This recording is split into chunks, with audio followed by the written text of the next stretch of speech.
there, welcome back. This is another coronavirus quickies, which means the films I watched in the coronavirus era, I don't think I can do full videos on, but they're worth talking about. So this one, I'm going to start with a film called Porno, which was made by Fangoria, and it's a really sweet-natured film about a sex demon. The dark side of this is the company made it, and Fangoria were all kind of wrapped up in a sexual assault scandal just after this film was done. So I don't know all the details, but it gives a bad aftertaste to the film. But it's, I'm not going to, well, I'm mentioning it because so no one mentions in the comments, right? The film itself is very sweet-natured. It's about these four kids who work in this cinema, who's run by this very Christian man who's trying to bring people back to Christianity in the 80s, or the early 90s actually. The film was released at the time of League of Their Own and Encino Man was assured, so it's the early 90s. He's a Christian, he's trying to bring them round. One of the guys, his projectionist is a guy who came back from college and who was born again basically. And these kids have all different layers of, it feels like disbelief. They play along to get their money and get their job, but they're not real believers. They're just trying to have this job before they move on to a better job. It's not really their thing. They're just trying to survive and have some money while they're improving their lives. So they have to put up with his Bible bashing, and have to put up with this projectionist who's a complete irritating born again guy who hasn't quite come to terms with his problems the way he thinks he has. Like, he talks too much about how he's overcome his problems, so you know he hasn't overcome his problems. And you know he's not as much a believer as he thinks he is.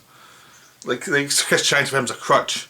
So within this cinema, the owner leaves. It's a one screen cinema. The owner leaves for the night after the showing, and they're meant to have a Friday night staff showing of one of the films, and they get to choose the film. And he gives the keys to the leading lady character, who she's the more responsible apparently of all the people, because one of the kids has been proven to be a pervert. His best friend is guilty because he was with him during that incident.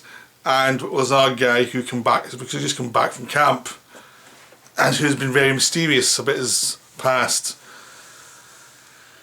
And you've got all these characters. A sex demon is in a film that they should find, because a guy runs through the cinema and smashes through this back area which no one's ever been to, and turns out there's a cinema below the cinema that's never used. There's all these old films in there, and they find one that's a bit weird, so they play it when the owner's out, and they make the religious guy play it, and he's not happy at all. And this releases a sex demon that starts to work on them, person by person, because it knows each person's little kink, and so it starts working on them and takes one or two of them out and causes some problems for them, and they have to find a way to get the sex demon back trapped. This is just an enjoyable film. It's really well made. It's low budget. It's like one location. The location is the cinema. That's all it is, and a few little shots outside at the start, and that's all you get. But there are some tropes of that era that come up, but they're played around nicely. Like, certain people aren't who they say they are, and the sex demon brings up everyone's little problems, and it really delivers on the idea of these characters having to deal with their issues. But also, it's actually a good-natured film, because they actually, they start bickering, but they actually start to come together because they've got a common enemy. They actually start to prove themselves to be better than they thought they were, in a nice way. It's not forced or anything. It's just nicely done. You tend to like the characters despite their problems. Even the projectionists you start to like, because he's trying, he's very weak, and he's trying his best in bad situations. So everybody, it's just a good-natured, fun film despite the title. But you probably find this one fairly cheaply. It's on Amazon, one of streaming services. Easy to find. Go see it. Next is Palm Springs, Andy Samberg's new one from Lonely Island. He was the producer and star of this one, but other people directed and wrote it, and it's a really enjoyable variation in Groundhog Day. You know, a guy lives his life again and again and again, but this time he's got a woman with him after a certain point, and also another guy with him played by J.K. Simmons. And this is another good-natured film. It's not as good as Groundhog Day. I'm going to say it right away, it's not as good as Groundhog Day, but it's really good. Because it knows it's like a situation that's been done before perfectly, so it focuses on the characters. It's like, what would it be like to live this day again and again with another person who has a totally different viewpoint on it, and how you see two different characters develop a view, one of whom is outwardly nihilistic, which is a woman, but who actually gets stuff done because she is driven.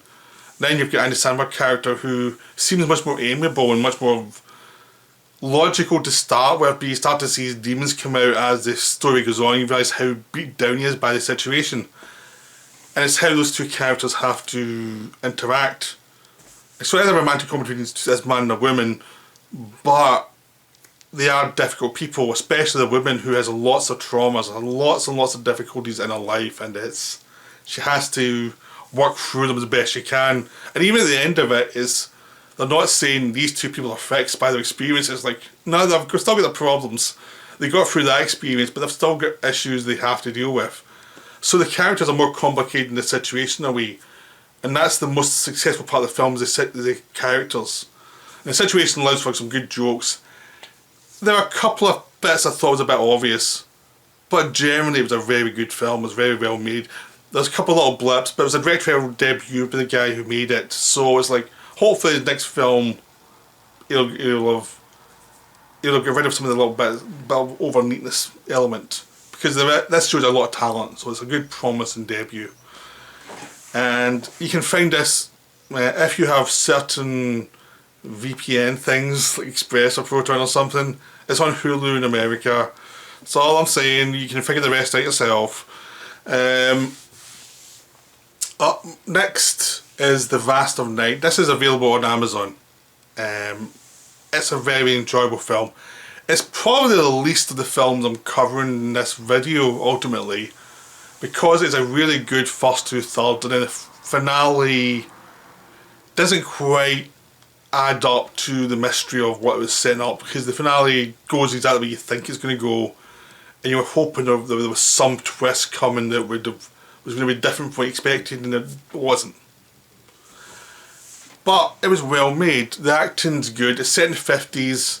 There's these two. There's a local DJ and a local a person who works the phones. A signal comes through as they're both working. They can hear it on the video broadcast and on the phone lines. People keep on saying there's lights in the sky. And they start to investigate, and someone phones in with a story about what's happened before with this sound. They find someone in the local area who actually has a story about it as well, and it builds up very nicely. And the acting's good, and the atmosphere's very good, and you get a sense of a small town, and these people are trying to get out of this town. And they succeed in a different way from what they wanted. Let's put it that way. But it's just the ending's kind of there. It's like, it's well done, but it's exactly what I thought it was going to be.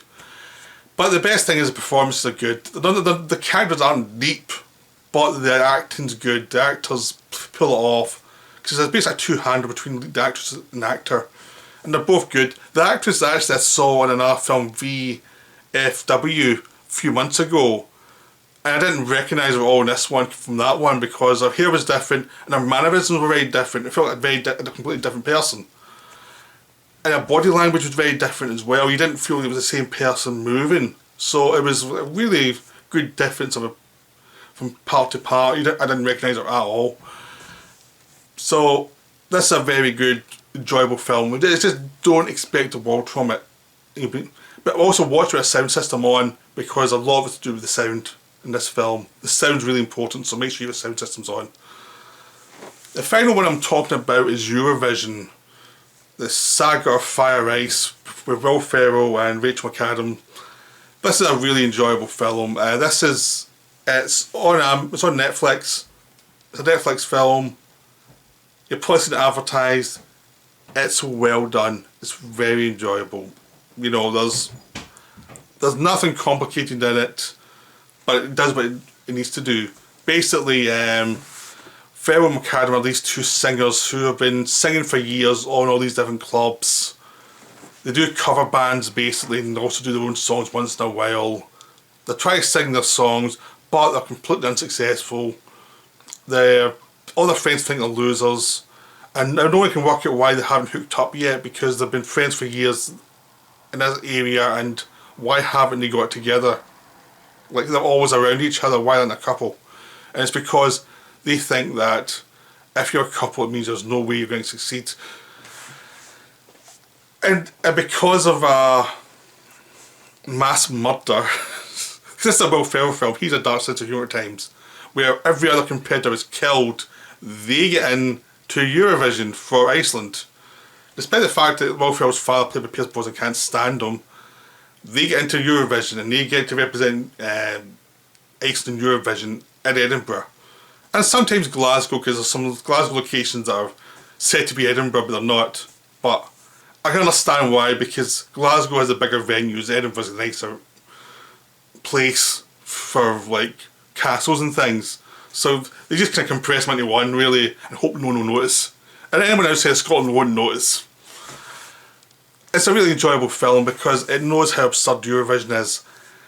The weird thing is, I've seen some American reviews of this and they don't get, is Will Ferrell just been way over the top for no reason? And they don't really get Eurovision. It's like, no, he's actually toned it down. Eurovision is much weirder than this. You know, because there's a couple of things that you think is Will Ferrell's shtick, and it's really not. It's really a parody of Eurovision at its weirdest. There's some really fun sequences, as you find out, as even Will Ferrell's character realises that McAdam's character is much more talented than he is, and even though he thinks he's the front of the band, he starts to realise he's not. And actually it's funny because it's sort of a Will Ferrell movie, but it's more of a Rachel McAdams movie, ultimately, because she's the arc of the film and he doesn't. He's an arc with his father, but she's the bigger arc. It also has a great scene-stealing performance with Dan Stevens as this gay Russian singer who won't come out of the closet, but he's very camp and very rich, but he won't. Putin says there's no gay people in Russia. It's just wonderful. It's an enjoyable film. I'd highly recommend it. Just go watch it. It's silly, it's fun. There's a great fun, over-the-top song and dance sequence halfway through. There's some funny jokes throughout about Eurovision. It's just well done. So enjoy. I hope you enjoyed this video. I'll be back in a week or so with after a week or so break with another one. I'm just doing a little time off. So I'll see you later. Right, bye for now.